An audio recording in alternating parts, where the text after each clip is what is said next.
جناب عروہ اپنے والد حضرت مغیرہ بن شعبہ رضی اللہ تعالیٰ عنہ سے بیان کرتے ہیں کہ ہم رسول اللہ صلی اللہ علیہ وسلم کے ہم رکاب تھے۔ میرے پاس پانی کا برتن تھا۔ آپ قضائے حاجت کی غرض سے نکلے، پھر ہماری جانب واپس آئے تو میں پانی لے کر آپ کی طرف بڑھا۔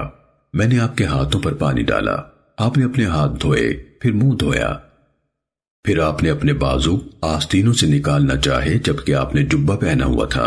وہ رومی جبہ تھا اور اس کی آستینیں تنگ تھیں، اس لیے آپ کے بازو نہ نکل سکے، تو آپ نے جبے کے نیچے سے اپنے بازو نکالے۔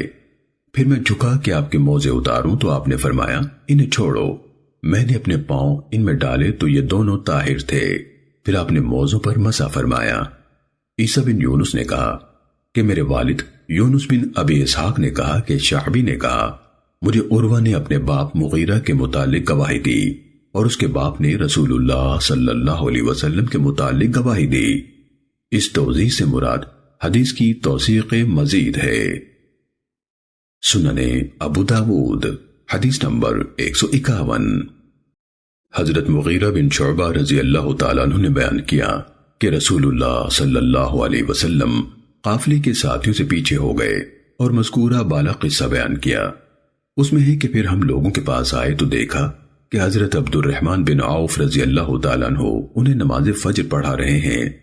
جب انہوں نے نبی صلی اللہ علیہ وسلم کو دیکھا تو پیچھے ہٹنا چاہا، مگر آپ نے ان کو اشارہ فرمایا کہ جاری رہیں۔ چنانچہ میں نے اور نبی صلی اللہ علیہ وسلم نے ان کے پیچھے ایک ایک رکعت پڑھی۔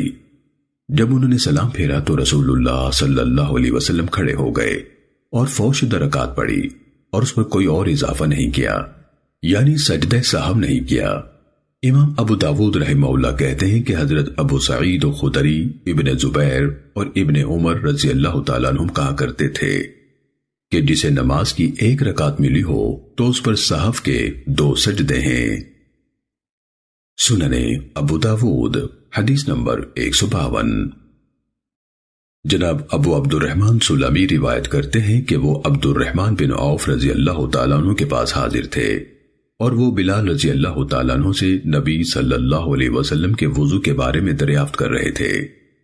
بلال رضی اللہ تعالیٰ عنہ نے کہا کہ جب آپ قضاء حاجت کے لیے جاتے تو میں آپ کے لیے پانی لے آتا اور آپ وضو کرتے اور اپنی پگڑی اور موزوں پر مسح کرتے۔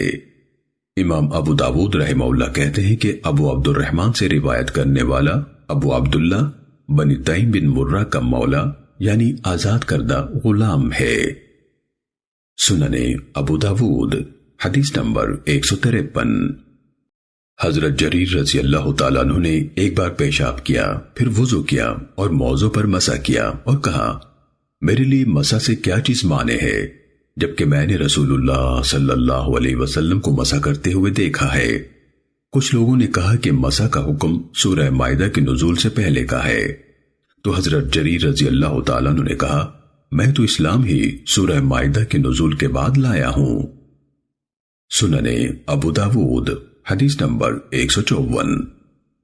حضرت بریدہ بن حصیب رضی اللہ تعالیٰ عنہ راوی ہیں کہ نجاشی یعنی والی حبشہ نے رسول اللہ صلی اللہ علیہ وسلم کے لیے سیاہ رنگ کے 2 سادہ موزے ہدیہ بھجوائے تو آپ نے انہیں پہنا، پھر وضو کیا تو ان پر مسح کیا۔ جناب مسدد نے احمد بن شعیب کی روایت کے بالمقابل حدثنا کے بجائے ان سے روایت کی اور ان دلہم بن صالح کہا ہے۔ امام ابو داود رحمہ اللہ کہتے ہیں کہ یہ روایت اہل بصرہ کے تفردات میں سے ہے۔ سنن ابو داود حدیث نمبر 155۔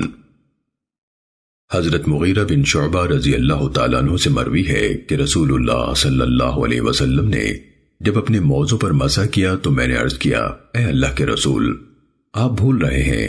فرمایا نہیں بلکہ تم بھول رہے ہو، مجھے میرے رب نے اسی بات کا حکم دیا ہے۔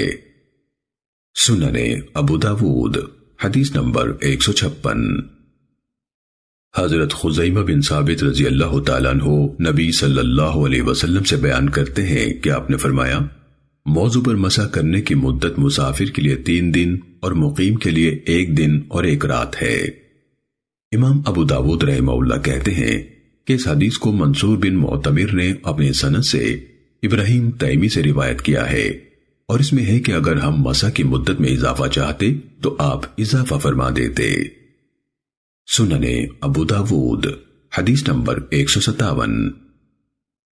حضرت ابی بن عمارہ رضی اللہ تعالیٰ عنہ جن کے بارے میں یحییٰ بن ایوب کا بیان ہے کہ انہوں نے رسول اللہ صلی اللہ علیہ وسلم کی معیت میں دونوں قبلوں کی طرف رخ کر کے نماز پڑھی ہے، ان سے روایت ہے کہ انہوں نے کہا، اے اللہ کے رسول، کیا میں موضوع پر مسح کر لیا کروں؟ فرمایا ہاں۔ انہوں نے کہا، کیا ایک دن؟ آپ نے فرمایا ہاں ایک دن۔ انہوں نے کہا، کیا 2 دن بھی؟ فرمایا ہاں 2 دن بھی۔ کہا، کیا 3 دن بھی؟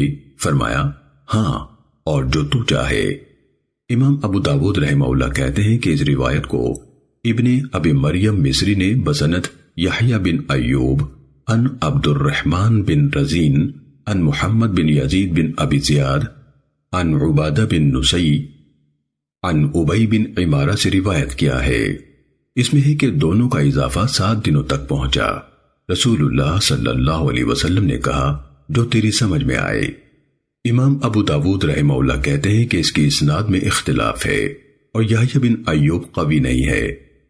اس حدیث کو ابن ابی مریم اور یحییٰ بن اسحاق سیلحینی اور یحییٰ بن ایوب سے روایت کیا ہے اور اس کی اسناد میں اختلاف کیا گیا ہے۔ سننے ابو داود حدیث نمبر 158۔ حضرت مغیرہ بن شعبہ رضی اللہ تعالیٰ عنہ سے مروی ہے کہ رسول اللہ صلی اللہ علیہ وسلم نے ایک بار وضو کیا تو اپنی جرابوں اور جوتوں پر مسح کیا۔ امام ابو داود رحمہ اللہ کہتے ہیں کہ عبد الرحمن بن مہدی اس حدیث کو روایت نہیں کیا کرتے تھے، کیونکہ مغیرہ رضی اللہ تعالیٰ عنہ سے معروف روایت یہ ہے کہ نبی صلی اللہ علیہ وسلم نے موضوع پر مسح کیا۔ امام ابو داود رحمہ اللہ کہتے ہیں کہ حضرت ابو موسیٰ اشعری رضی اللہ تعالیٰ عنہ سے بھی یہ مروی ہے، نبی صلی اللہ علیہ وسلم نے جرابوں پر مسح کیا، مگر یہ متصل ہے نہ قوی۔ امام ابو داود رحمہ اللہ کہتے ہیں کہ حضرت علی بن ابی طالب، ابن مسعود، براء بن عازب، انس بن مالک، ابو امامہ، سہل بن سعد اور عمر بن حریث رضی اللہ عنہم نے بھی جرابوں پر مسح کیا ہے، اور یہی بات حضرت عمر ابن الخطاب اور ابن عباس رضی اللہ عنہم سے بھی مروی ہے۔ سننے ابو داود حدیث نمبر 159۔ پھر دونوں مشائخ یعنی مسدد اور عباد بن موسیٰ حدیث کے باقی الفاظ بیان کرنے میں متفق ہیں۔ آپ نے وضو کیا تو اپنے جوتوں اور قدموں پر مسح کیا۔ سننے ابو داود حدیث نمبر 160۔